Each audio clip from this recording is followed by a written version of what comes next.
Bankruptcy is often a word that scares people, but there are a lot of misunderstandings when it comes to how it will affect your finances. And here to debunk some of the common bankruptcy myths is credit counselor and trustee from Sands & Associates, Blair Mantin. Welcome back, Blair. Thanks, Carrie. Nice to be here. See you.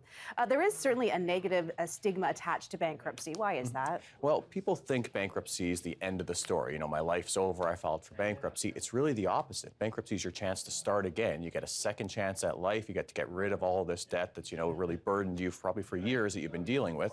So for many people, it's a chance again at a new start to life. Yeah, certainly not ideal if one has to file for bankruptcy, but we're going to start by debunking some of the myths around bankruptcy, starting with a myth that everyone will know that you filed for bankruptcy. Right, so absolutely false. So there's very, very few situations where a bankruptcy happens to be advertised in the newspaper. I've done one in the last number of years, okay? So for most people, it's the people they owe money to have to be notified because they have to be told they're not going to get paid and they have to stop bothering the person.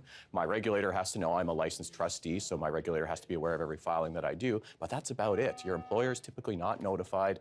You don't need to worry about too many other people knowing, other than the people that you owe money to. And you kind of touched on this is our next myth, that the employer will be notified and that the person will be fired. Oh, right. And I know we had people on the edge of their seats prior to the commercial break there. So yeah, many people, they come in and they're saying, I got to keep my job. Well, that'd be completely at odds with bankruptcy legislation. If you file for bankruptcy and then suddenly you can't earn any income, what's the point there of getting rid of your debt if suddenly you can't even feed your family anymore? So absolutely not. Your employer is never notified unless your wages are already being taken by a creditor, and I can stop that from happening. So in general, you're going to be better protected in bankruptcy than outside of it. Okay. And another common myth that bankruptcy doesn't cover government debts.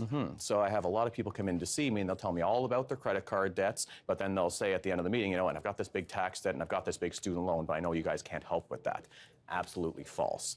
Student loans, we can help with as long as you've been out of school for 7 years and you've made a good faith effort to try to repay the loans. It's the same as every other debt. So if you studied something and you're really not earning the income that's going to allow you to pay that money back, as long as you've tried and it's been 7 years since you graduated, you're fine. For income taxes, it's the same as every other debt. You can deal with it, you can reduce it, you can eliminate it in a bankruptcy if you need to do so. And a lot of people would be concerned that if they do file for bankruptcy that they'll lose everything and they'll never get credit again. Right. Another myth?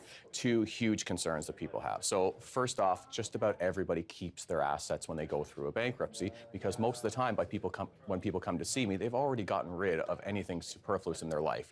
If they had any of the toys, a ski boat or an ATV, that's usually sold pretty quick so that they can pay their debts. The government says if you file for bankruptcy, you're not going to lose everything. You're going to keep all your household furniture, you're going to keep your clothing, you're going to keep your tools of the trade, you're going to keep a vehicle, and even if you have a house, as long as you don't have huge amounts of equity in it, you're probably going to keep the house and you're going to be able to keep making your mortgage payments better than before you filed for bankruptcy. Oh.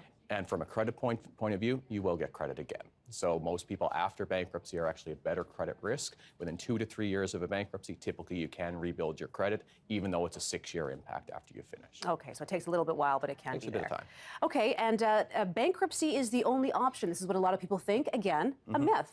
Complete myth. It's actually, bankruptcy is your last resort. If nothing else works, bankruptcy is a great option. What's a bit counterintuitive is a bankruptcy trustee is the best person to help you avoid bankruptcy, because only a trustee can help you file a consumer proposal. Consumer proposal is the best alternative to bankruptcy because you stop all the interest, you reduce the debt to what you can afford. Usually it's about a third of the debt, and you get up to 5 years to pay off that reduced balance. Nobody can bother you. You don't need to go bankrupt, but you got to see a trustee to figure out if that's the right option. All right. Lots of people probably considering that, or at least they know what their options are. Thanks very much. Very interesting. Appreciate your time. If you want to watch this segment again, you can go to our website, ctvmorninglive.ca.